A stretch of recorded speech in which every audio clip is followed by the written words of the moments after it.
Buenas tardes, Dios les bendiga, bienvenidos a Momentos de Victoria con su servidora, la pastora Olga María González. Siempre es un gozo y un privilegio estar juntos. Vamos a orar, mis amados, en esta tarde, que el Señor nos hable, que nos ministre, que resuelva dudas que tenemos. Padre, en el nombre de Jesús, en esta tarde te damos tantas gracias, Señor, por la bendición que nos das de acercarnos a tu trono, para alabar tu nombre, para gozarnos en tu presencia, para que tú nos hables a través de la palabra, que tú nos llenes de tu espíritu, que seamos sensibles a ti. En el nombre de Jesús. Amén. Amén, mis amados. Toda esta semana hemos estudiado que vinieron los familiares, María y sus hijos, a buscar a Jesús y que se quedaron afuera y que mandaron buscarlo y que el Señor preguntó, ¿quién es mi madre y mis hermanos? Entonces dice, y mirando a los que estaban sentados alrededor de él, dijo, he aquí mi madre y mis hermanos, porque todo aquel que hace la voluntad de Dios, ese es mi hermano, mi hermana y mi madre. Pero ayer nos quedó una pregunta pendiente.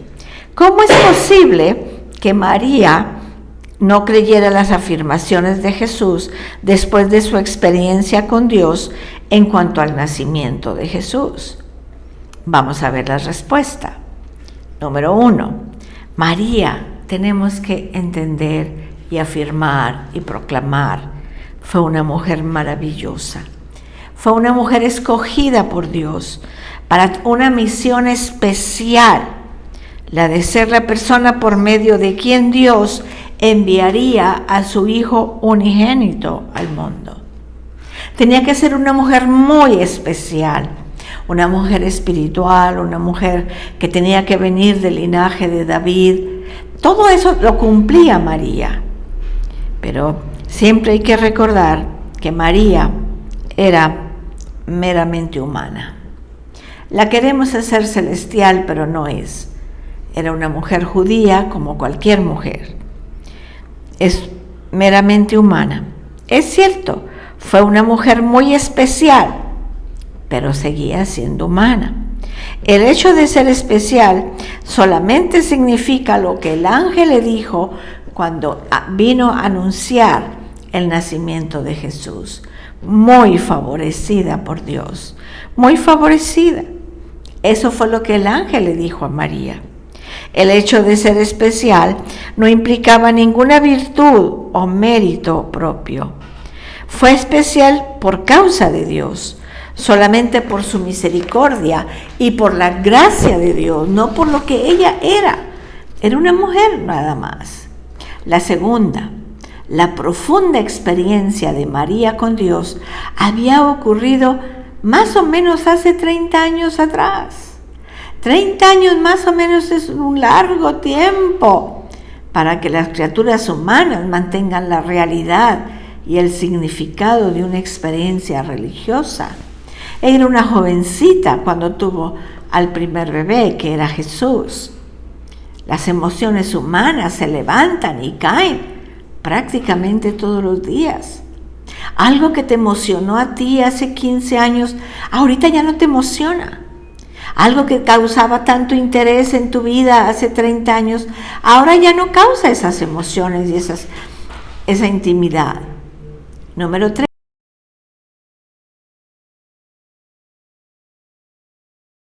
Dificultades como lo tendríamos tú y yo en una situación.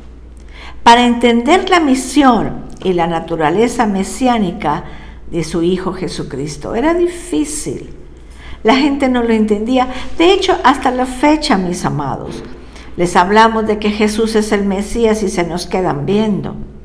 Cuando les hablamos que Jesús era el que tenía que venir a salvarnos, la gente no lo entiende. Entonces tenemos que entender. La primera cosa que vemos en esta situación es que María le había creído al mensajero de Dios. Le creyó y dijo, he aquí la sierva del Señor. Pero no lo había entendido cabalmente. Era mucho por digerir. vas a ser madre del Salvador, se llamará Jesús, y él será grande y su imperio nunca terminará, y todo lo que fue el anunciamiento del ángel. Entonces, dice Lucas 2:19, que ella guardaba todas estas cosas, meditándolas en su corazón. Era una mujer como tú y yo. ¿Cómo hubiéramos reaccionado tú y yo? Pero el Señor la tenía apartada para eso. Número 2. 13 años después de que nació Jesús, María tuvo dificultades en entender la misión de su hijo de 12 años. Cuando al ser hallado en el templo después de estar perdido durante 2 días, ¿te puedes imaginar la situación de María y de José? Que se te pierda el niño de 12 años por 2 días y no sabes dónde está. Ellos creían que iban con los parientes en la caravana, pero no iba. Entonces cuando regresan a Jerusalén y lo encuentran, tenía 12 años. Lo hallaron y estaba formulando preguntas de la manera más inusual. A los sacerdotes del templo, Jesús le preguntó a su madre: ¿por qué me buscáis? ¿No sabéis que en los negocios de mi Padre me es necesario estar? Habían pasado 12 años y María no entendía cabalmente la misión del Señor Jesús. La tercera cosa, unos 17 años después de esa experiencia en el templo, María llamó a su hijo Jesús para ayudar en una boda en Galilea. Jesús vio en aquel pedido una oportunidad para familiarizar a su madre con las personas que en realidad él era. Esto es, yo soy el Hijo de Dios. Ella fue lenta en captar su propósito, de manera que él le reprochó suavemente y le dice: ¿qué tienes que ver conmigo, mujer? Aún no ha venido mi hora. Tenemos que entenderla. No era una mala mujer, no era falta de espiritualidad, era una mujer. María, sus hermanos eran normales como nosotros, nada más. Número 4. María había conocido durante 30 años a Jesús como a uno de sus hijos, como un hombre joven. Solamente había conocido a Jesús en el contexto de la vida cotidiana familiar, en la atmósfera de la rutina diaria.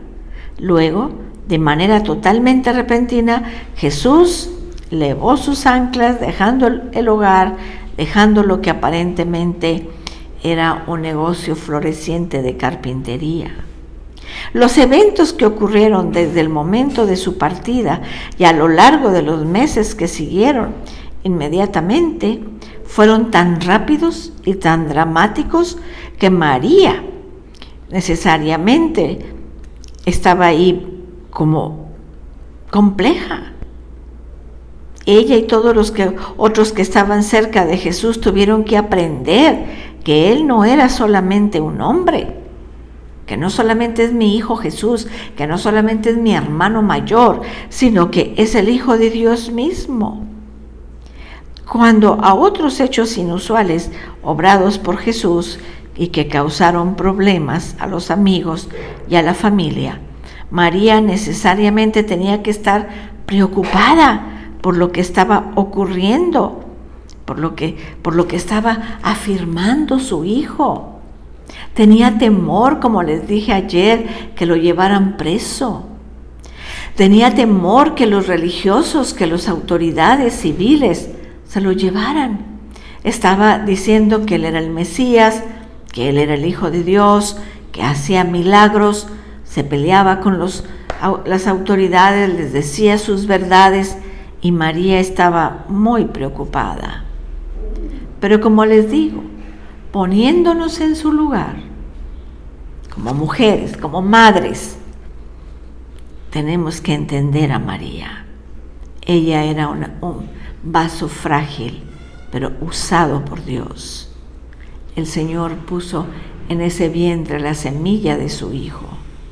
Pero era una mujer. Tenemos que entender. Fíjense en el versículo 3 de Marcos 3:33. Él les respondió diciendo: ¿quién es mi madre y mis hermanos? Volvemos a ver eso. Jesús no estaba desacreditando los lazos familiares o humanos con los parientes. Jamás nadie fue más devoto a la familia como Jesús. Lo vemos en su preocupación por María a lo largo de su vida, sus enseñanzas y las enseñanzas de sus discípulos en las Escrituras hablando de la familia. Tenemos que ver su influjo sobre el trato de la sociedad a las mujeres y a los niños. Cuando las mujeres no valían, cuando no se les daba un valor, el Señor Jesús enseñó a darle el valor a las mujeres. Sus propios hermanos, que con el tiempo fueron sus discípulos, como Santiago y Judas. Tenemos que entender, eran humanos, no eran malos. Simplemente no habían llegado a conocer al Señor como el Salvador, como lo hemos conocido tú y yo, como lo conocieron después como Salvador. Jesús está diciendo que los genes humanos, la sangre y los rasgos de la familia no son suficientes para crear y hacer una auténtica familia. Una verdadera familia, un auténtico parentesco no existe porque algunas personas tienen rasgos y sangre común. Esto se ve claramente todos los días en nuestras familias. Tenemos que ver que hay tantos problemas, demasiadas familias están en constante conflicto, que van desde el ataque suave verbal hasta homicidios. Vemos padres opuestos a los hijos, hermanos contra hermanos, hijos opuestos a los padres, hermana con hermana, esposo contra esposa, pariente contra pariente. Imagínense la escena de Jesús al enfrentar a la multitud y darse cuenta que su mamá estaba afuera y no estaba dentro escuchando su enseñanza. Tenemos que entender, y dijo: pues ¿quién es mi hermano? Mi madre y mis hermanos. Esta proclamación en las relaciones sanguíneas, los genes y rasgos familiares no son suficientes para crear un auténtico parentesco. Se necesita algo más. Vamos a orar, mis hermanos. Gracias a Dios por su palabra. Tenemos que recordar que el ángel le dijo a María que era muy favorecida, muy favorecida. Tenía todo el favor de Dios. Padre, en el nombre de Jesús te damos gracias por esta hermosa enseñanza que nos has dado, Señor, de cómo ves tú a la familia de Jesús, Señor. Gracias porque Jesús nos dio el privilegio de ser su madre y sus hermanos a todos los que hacemos la voluntad tuya, Padre. Gracias. Gracias por todo lo que hemos aprendido, Señor. Queremos enseñarlo a otros y aplicarlo a nuestra vida.